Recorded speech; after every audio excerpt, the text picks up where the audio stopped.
There, there we go. Three, two, one. Well, Steve, I know it's not exactly, a Mayor's Monday, but it's still, we still got some big news coming out of Marshfield that we got to talk about here today. Give us an idea of what the designation of a shovel-ready industrial park means, and why should people in Marshfield be excited about this? Well, yeah, just taking a little brief step back, Michael. Back in June of 22, we completed the purchase of 123 acres of land from UW directly adjacent on the east side of our Yellowstone Industrial Park.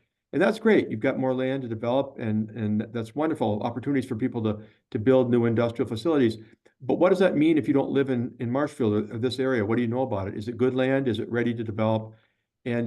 Shortly after that, Karen Olson from Mackey plugged us into the idea that we ought to apply for what's called certified site status with WEDC, the Wisconsin Economic Development Corporation. And I thought, well, that sounds great. We fill out an application and then hopefully they say, yay. Right. But there's a tremendous amount of work. We spent about, 16 months really for the balance of 2022 and all of 2023 working on an application. And you needed to do a lot of stuff. You needed to demonstrate utility, availability, and the ability to handle the needs of companies within reason. What about the environmental studies? What about, is rail accessible? What would it cost to get rail to portions of the property? What about the soils? Are the soils suitable for development? Fiber, whatever it is, a whole lot of things to be able to make the claim that, really we are, for lack of a better term, shovel ready. And it's important though, because once you get on the WEDC list, then people across the state and beyond really looking for development opportunities in Wisconsin will see the name of your property and your community as being in that kind of position. And then site selectors and developers are drawn to that, knowing that they have a good starting point for their projects.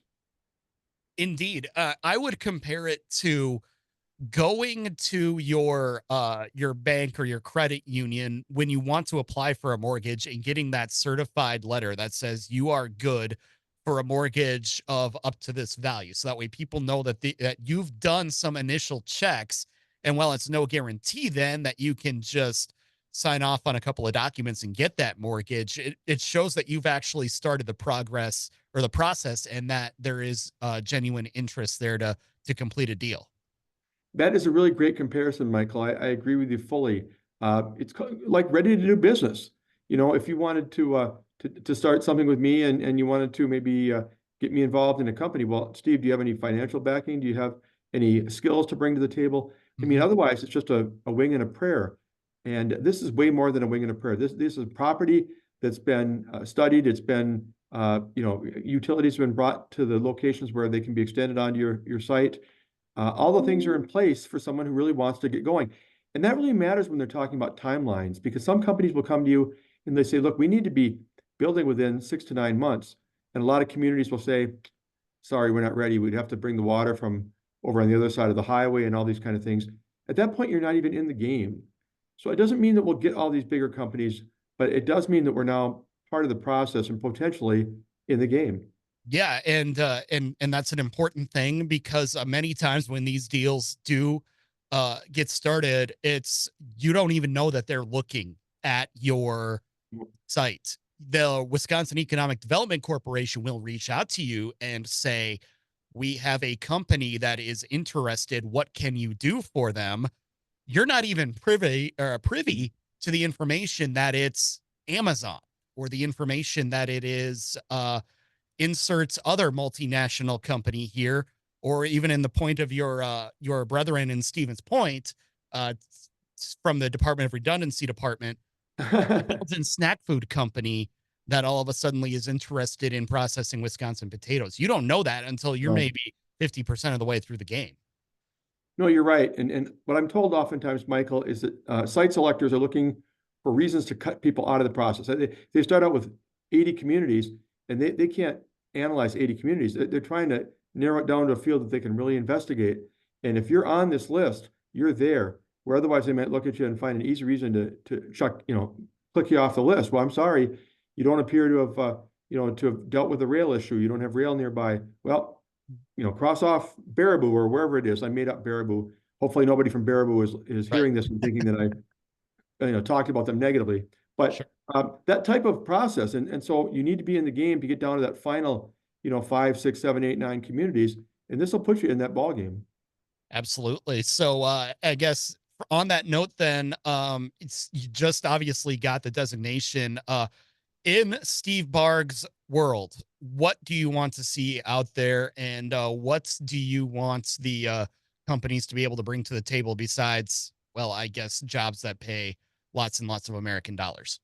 Well, yeah, obviously we're looking, Michael, for tax base and job creation, and not just creating low-paying jobs, but ones that are family sustaining type of pay.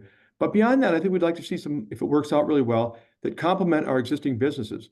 We have some good, companies here in town, but they have products that might be able to work some good synergy with them. In other words, maybe a supplier for one of them, and so we're really hopeful that we'll be able to play off that a little bit and get connections going that will help people to know that, hey, if you make this product, you might fit really well because we've got a company located on the other end of the city that makes something that needs that product, and you'd be right here for us.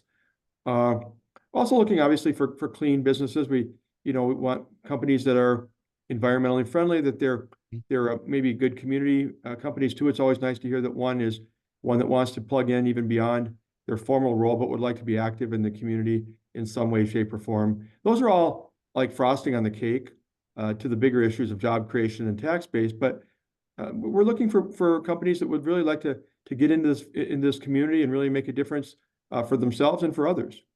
Absolutely. Anything else we should know then about this honor that the city received today from the Economic Development Corporation before we let you go?